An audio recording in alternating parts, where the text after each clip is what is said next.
Hey, how's it going? This is Garrett O'Brien, your host for Rewired the show, and I have with me Kevin Doncaster. He is with uh, WarHawk PTSD Service Dogs. It's an organization that he just started. Well, he started a while ago, but I'm going to kind of ask some questions about it, kind of let you guys know on what it's about and what he does to help, not only veterans but help anybody with PTSD, depression, any kind of emotional support or anything like that. So I'll go ahead and let Kevin introduce himself, and hope you guys enjoy it. Hey guys, Kevin Doncaster, WarHawk PTSD Service Dogs. We're an organization with an emphasis on veterans, first responders, but we also work with folks that have significant PTSD trauma. So that's what we're trying to do. We're trying to deliver dogs. We specifically work with Australian Shepherds, but being in our first year, we understood that there was going to be a huge need for additional dogs. I mean, we can only breed and train so many, so we've branched out to other organizations as well. And fortunately, we've been able to keep the waiting list down. And I don't know if I've ever shared this with you before, Garrett, but the national average for any service dog, whether it's diabetic, seizure, any kind of special service dog, is about $20,000. We're delivering them for free, less an application fee. That's it. And the other national average is a 2-year waiting list, and so far we've been able to stay way under that. That's awesome. That's awesome. And in the process, you're helping all these people, and I mean it's admirable, man. Because I mean, there's not a lot of organizations out there that are doing what you're doing, and I like to say, I mean, I brag about it all the time. Like, this is one of the first organizations who's out there. He's helping people, not asking for anything in return, and just putting the foot on the pedal and going with it. But I mean, what is the WarHawk PTSD Service Dog Program? I mean, what is the down and dirty on it? Well, I mean, pretty simple. The ADA, which is American Disabilities Act, governs service dogs to do 3 things, right? They've got to be housebroke, got to be obedience trained, and they got to perform a task. PTSD does qualify under that classification, whereas emotional support does not. And sometimes our dogs don't make the cut. However, what we're focusing on to meet those requirements is 4 things, actually, instead of just the bare minimum 3. So obviously, we already covered the first 3, but Right. Within the third, which is the task, we want to try and accomplish 2 things with all our dogs. The first one's going to be Australian Shepherds are known for herding abilities. They like to herd cattle, sheep, ducks, pretty much anything you can think of. I mean, my dog personally goes and chases everything in the backyard that she can get her eyes on. Lacey's pretty awesome. She is, man. We take that and we flip it to our advantage. They will do things like blocking and circling. One of the things that I've personally experienced is social anxiety. I can't stand going out to the store. I feel crowded. I feel like my space is being infringed on. So we teach the dogs to use that herding mentality and provide a zone of protection for the potential recipient or candidate, right? That's awesome. The next thing that the dog is going to do is disrupt the triggers. What my dog likes to do is come up under my hand every single time I'm getting stressed out. And I can't honestly explain how they know. I think most dog lovers out there just understand that as you develop a bond and a relationship with any animal, they're going to pick up on your stressors and your emotional state. It's almost like that sixth sense kind of thing, man. Absolutely. So that's why we work with a very specific bloodline. It also helps us keep our costs down. Other folks that we've even worked with that run rescue organizations, they have the financial means to take a rescue and repurpose it. We just don't yet, but we have ambitions to do that in the future. That's awesome. That's an awesome thing to do. So, I know you try to express, who you are, as a person and kind of where you came from on it. So who is Kevin WarHawk Doncaster, man?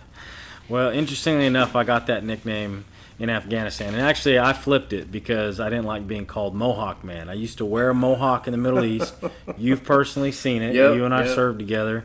I spent some time in the Marine Corps, and I also spent time in the Middle East as a civilian contractor, which is how you and I met. Yes, sir. And one of my ways to motivate the guys in the Middle East was to get a mohawk all the way down, man, all the way to the back. And guys would yell, "Hey, Mohawk, man!" I'd say, "It's not a Mohawk, it's a WarHawk." We're at war. We got to win this thing. Right. And so when we decided to build this organization, I thought that'd be a good name for it, because even though we're not talking about bombs or bullets, we're talking about a different kind of war. Right. I mean, some of us, I know some of you guys listening probably have been there, seen what we've seen, to the extent of, how you guys deal with trauma. Like I said last week, we all process trauma differently.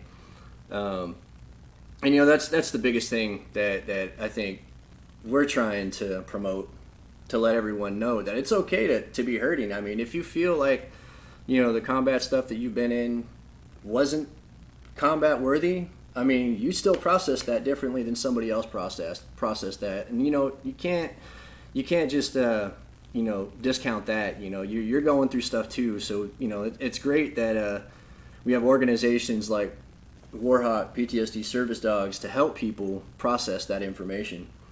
Well, I think you make a real valid point too, because I think some veterans out there, or even folks that may not necessarily be veterans, I mean, I've made it very clear that if we have the means, we're going to help whoever we can.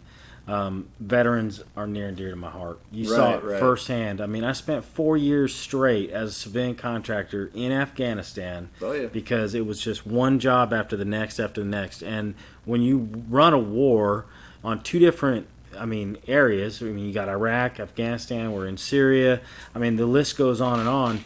The military gets spread pretty thin. And there's a lot of guys that aren't going to be, or gals that aren't going to be on the front lines, but every job's important, from pencil pusher to trigger puller. I've always said that. I'm a big, firm believer. And even if they never step foot over there, military life is a huge change to adapt to. Yeah, you're absolutely right. I mean, they pretty much break you down and then bring you back up the way they want you. Mm-hmm. And, especially when you get out, I know I'm kind of going a little bit off subject here, but this kind of, it's just sprang to tangent that I kind of wanted to hit. When they break you down and bring you back up, you're trained to be a soldier, a Marine, a sailor, an airman, Coast Guard. I apologize, I don't know what to call y'all, but Coast Guard. You guys are out there too. But they break you down and build you up into this new identity. And the one big problem is they train you how to be a soldier, they train you how to be a Marine, they train you how to be an airman, so on and so forth. But one thing they're lacking right now is training you how to be a civilian when something happens to where you're no longer fit to serve. And that's something that I'm hoping I can bring in, is to identify that, look, you have an identity outside the military. It's just a matter of finding it. Mm-hmm. And I think that's one of the biggest things that we deal with depression and PTSD and suicidal ideation and stuff like that, is we forget who we are. And there is ways to bring yourself out of that, and I hope that I can help whoever it is, and Kevin as well. You can attest. Help whoever we can to get you guys back into functioning normally, not normally, but functioning in a society that you live in. So, kind of bringing the rack around, I kind of went off topic there. No, that's a good topic, though. I mean, think about it like this. Somebody who spends their entire life working towards retirement, what happens when they retire? They no longer know how to identify as the person that they're going to become once they hit retirement. It's no different for the military.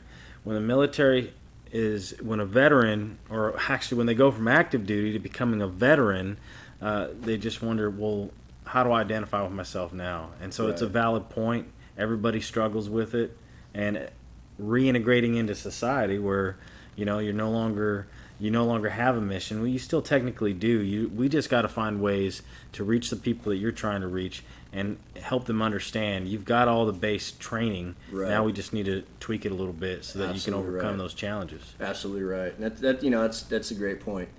So kind of bringing it back around here. WarHawk, like I said, has been around for about how long?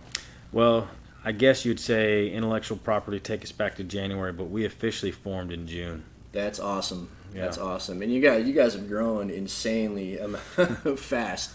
And that's definitely thanks to your supporters and the people out there that are donating, helping out, and just everyone sharing everything that you guys are doing, and of course going out and doing things with animals and getting it's huge. You know what? Yeah. I think the success, it's not about some guy that used to run around in Afghanistan with a mohawk. It's not about that. I think it's about three things: hope, community, and then we provide the companion, right? That's great. And without the community, I've said this so many times, and I'm never going to get sick of saying it. I think it's amazing whenever I can deliver a dog and say, this was brought to you by a community that exists from coast to coast. That's awesome. That helps these guys and gals that are receiving that dog to understand that they're not alone, and there's a lot of people that care. That's and awesome. Otherwise, they don't really understand or know that.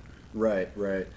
And I mean, it's kind of tough too. I mean, I would think, being in your situation, being here in Oklahoma, you're probably getting requests all over. All over. That's awesome.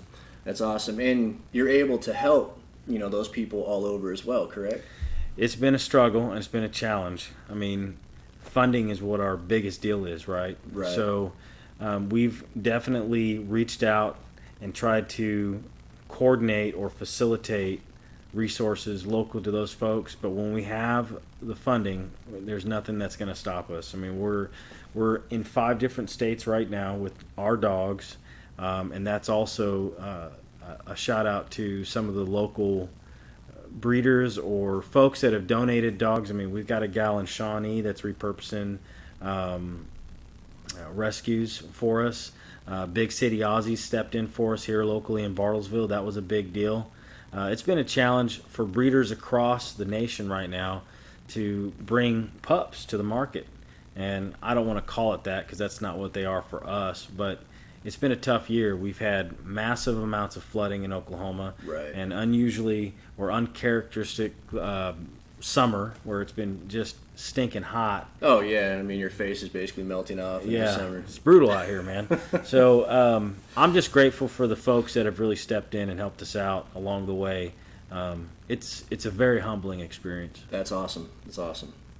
So when it comes to requesting a service dog, how do you guys go about, what's that process to request a service dog? Well, in the beginning, it wasn't a very formal process. I mean, we had paperwork and we had an application process where we'll do a background check and we'll vet the person. Now, while we have time, while we're waiting for more pups, we're building a website and everything's going to be online. So they'll have to answer a lot of questions. There'll be a questionnaire. There'll be a background check. They will have to pay a $100 application fee, of which doesn't guarantee a dog, because like I like to tell people, and I don't want to name drop this guy, but I'm just gonna, because it's the best example. If your name's Michael Vick, you're not getting one of our dogs. Right. Pure and simple. Understandable. We also want to make sure that the dog's going into a safe environment. And some people think they want a dog, but it might inject more stress to their situation. So we want to make sure they're prepared for it as well. If there's a rent situation, we need to make sure that we discuss that with the landlord. Right. Things like that. Right.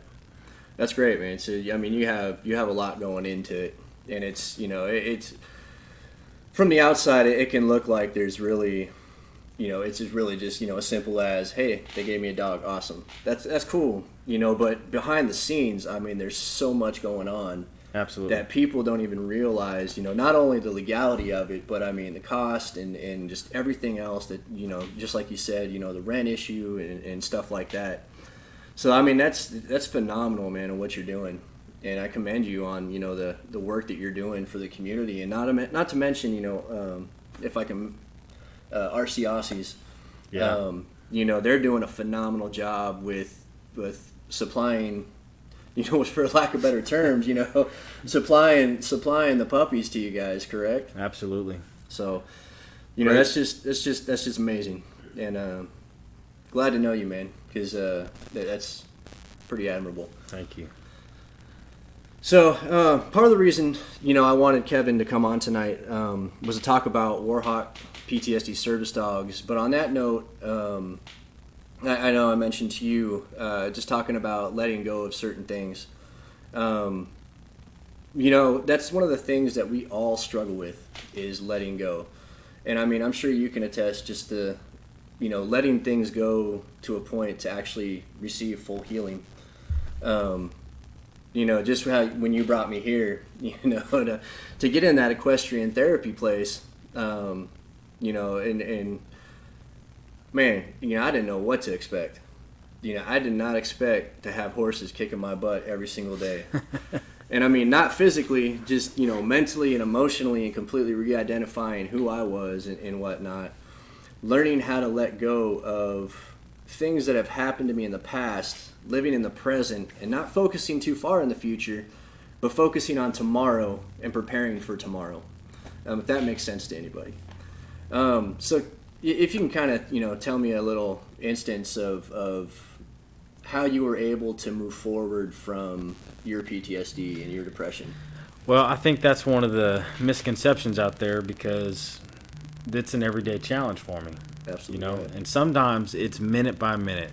I'm a man of faith, and we make no apologies that WarHawk was stood up on faith, based on faith. And when we did that, our Aussies just simply said, hey, look, this is what we're willing to do as long as you're ready to seal this deal in prayer. So sometimes I'm literally minute by minute trying to get through the day. And everybody thinks, man, this guy's got it all together. He got it all figured out. Nobody's got it figured out. But if there's one piece of advice that I can give to all the folks, all your listeners, and the people that might listen to this in the future, you've got to face the problem head on. Right. A lot of folks want to go around their obstacles. I think that we've got to face them head on. And every single day, I think it's just a constant act of remembering I got to let this stuff go. I've got to be available for my family, my friends, and now for the folks that are counting on WarHawk. And there's a lot of people counting on WarHawk, and that's a big deal to me. That's awesome. Yeah, no, it's I struggle with it every day as well. Just getting up, making the conscious choice to putting my boots on, putting my pants on, getting out of bed, making the bed, just simple things, that we always look at as, I don't know. I don't know if you guys can relate, but, I get up in the morning and I'm sitting there fighting these constant lies, constant things going through my mind that you're going to fail, you're going to do this, you're going to do that. So what's the point? And, that has to do with letting go of the negative talk and just pushing through the struggle. But you touched on something that's perfect right there, and this is something that all the viewers need to listen. You said making your bed. I wish I could remember, and maybe we can put a note in here later. There's a great video out there. This guy who is a pretty high-ranking SEAL, right, Navy SEAL, and he talked about why military folks are so successful, right? It's about setting an easy task every single day or routine where you can feel like you had a win for the day. And even if it's something as simple as just making the bed, make sure you do it. Or washing the dishes. That'll make your wife happy. Just something that's easy that you can feel like, if this is the only thing that I've done right today, I've got a win in the, I got a check mark in that win column, That's great. That's huge. Yeah. And routine, right? Oh, yeah. Make it a routine every is single everything. day. Yeah. And of course, life happens and routines kind of get thrown out the window sometimes. But if you do your best to stay on a routine and stay, pushing through it, there's no other way to do it other than win.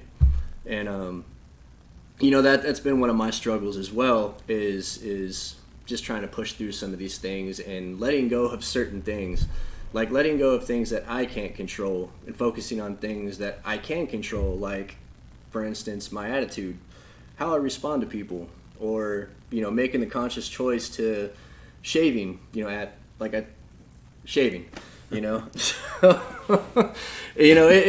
it all falls down to every single day. It's not, how you look at it. It's not really a struggle.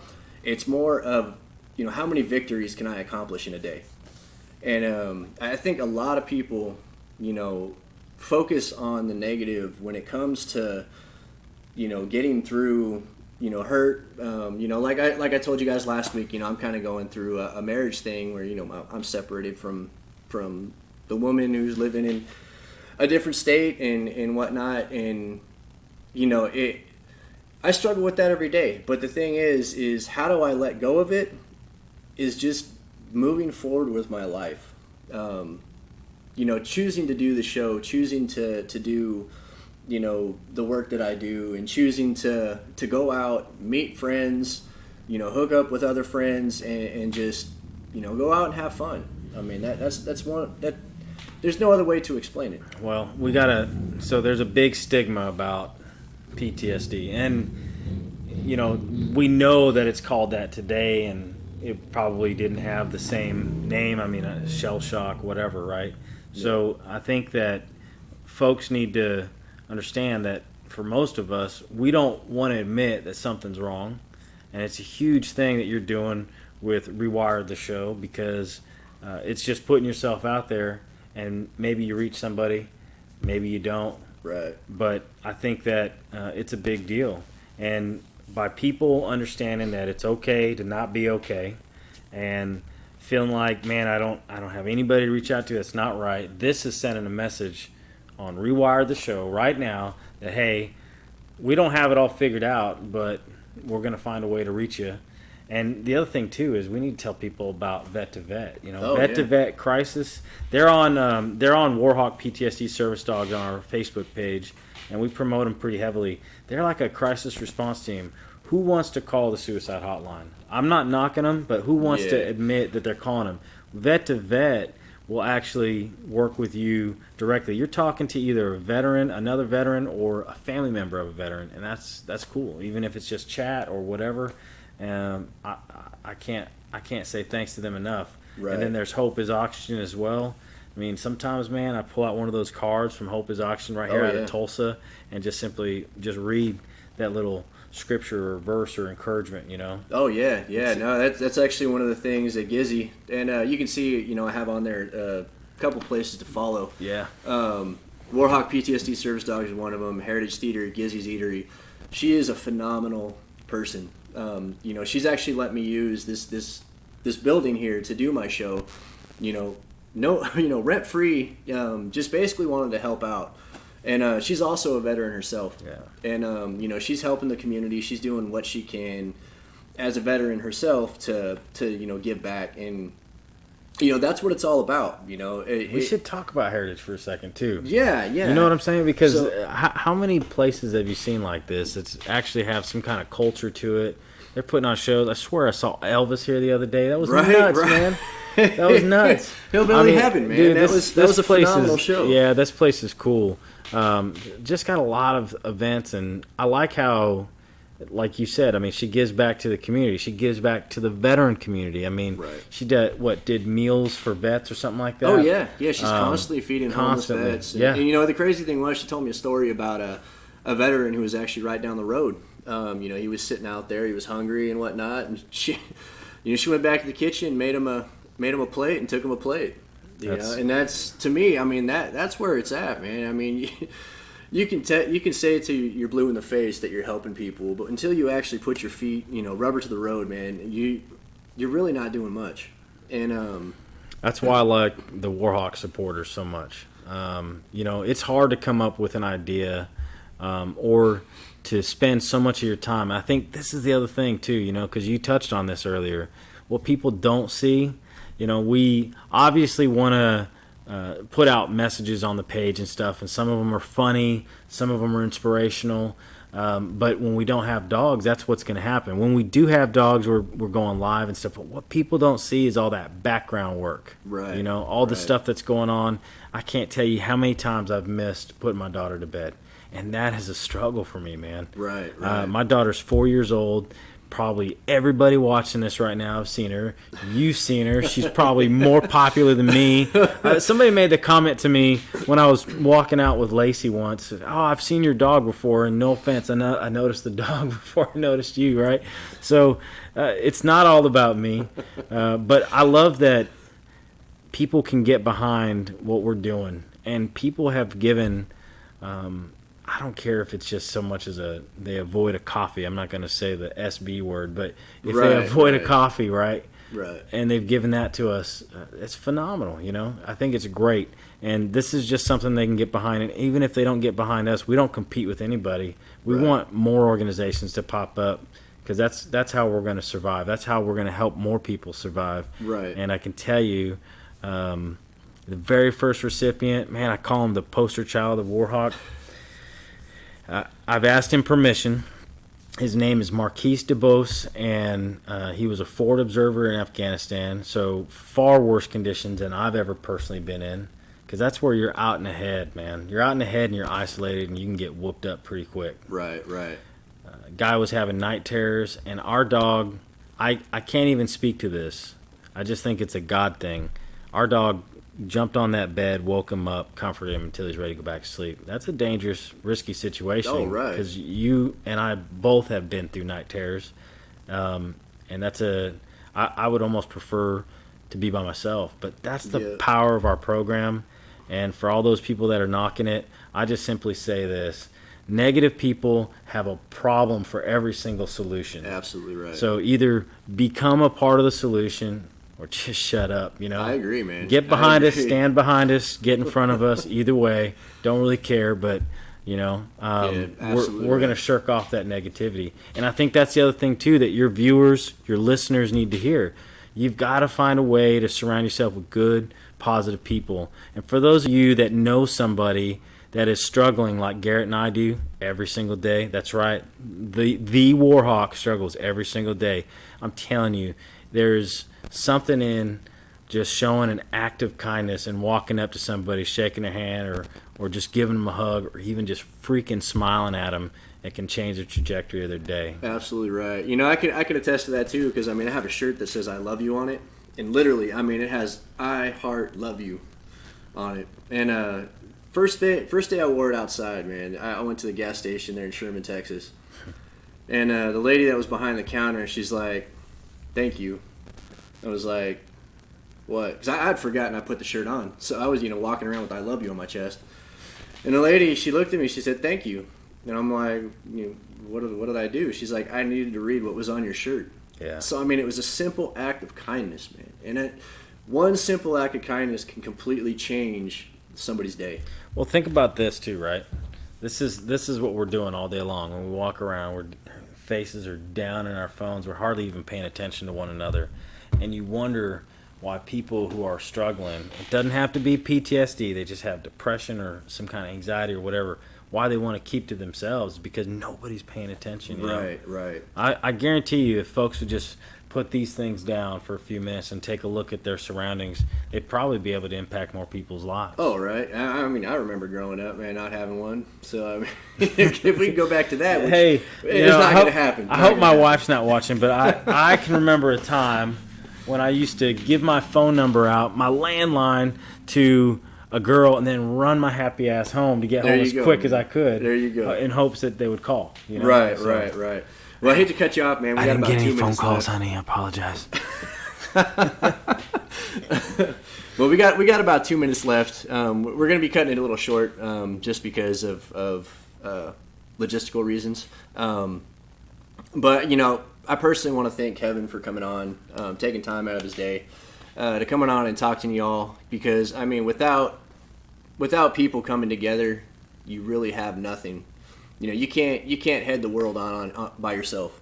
And I'm a firm believer that you need to have more than just one person. They're backing you up. And Gizzy has this amazing tattoo on her arm that I think I'm gonna get it too. I think we should start the "I Got Your Six" club, and we all get the tattoo. But it basically says IGY6, and it's "I got your six." And there's you just can't being the military guy that I am, you just can't go around and turn your back on other people, and that's not why I'm here. So that's why I wanted to do something and give back, and this is exactly why Kevin's doing something to give back. And do you have anything else you'd like to tell him before we head out? Hey man, I think in the words of Jerry Springer, right, which is a terrible show, take care of yourself and each other, right? That's right. That's how he'd end after craziness. But I think there's a lot of power in that. So I think take care of each other. Got to. So I appreciate you all for tuning in. Like I said, follow WarHawk PTSD Service Dogs on Facebook. Follow Heritage Theater Gizzy's Eatery on Facebook. Follow me, subscribe, do whatever you need to do. Rewired the show. Rewired the show. We got you, man. We got your 6. Regardless if you're a civilian, veteran, whatever, we got you. All right. Love y'all. Y'all be safe. See ya.